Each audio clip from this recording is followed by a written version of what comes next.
so in talking with the State Liquor Commission, we believe that Cheyenne Frontier Days already has that ability to obtain the license through the state. So we really don't see any significant change that would come out if this does in fact pass. It's interesting, and this will be above certainly my pay grade and to the State Attorney General on whether or not it's constitutionally sound as it calls out as particular single entity, that being Cheyenne Frontier Days. But, that aside, the bigger conversation that we continue to have, and we've had it since I took office 4 years ago, is seeing that there are additional security needs out at the park. And the survey that we conducted found that our policing levels were 1 for 1,700 concert goers. And when I learned that information, you can't unhear or unsee that fact. And as mayor, I believe it's completely our responsibility at City Hall and with our police chief to make sure that the patrons and our public are safe during this event. And so that means having to have additional patrol. And that comes at a cost. And so the big policy decision is who should bear the brunt, or should it be a shared cost?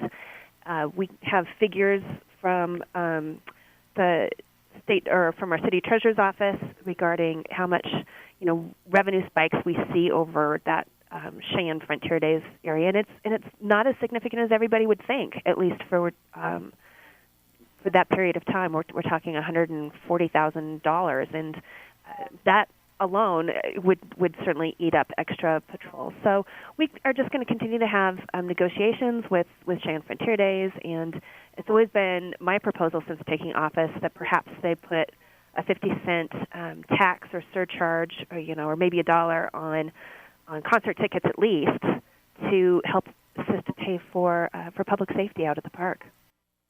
Mayor, do you plan to lobby against this bill in the legislature or not? Well, I'm not really lobbying against it per se, as far as I am just trying to provide information to the legislators as far as our situation here in Cheyenne and what that kind of looks like, and certainly our budget constraints.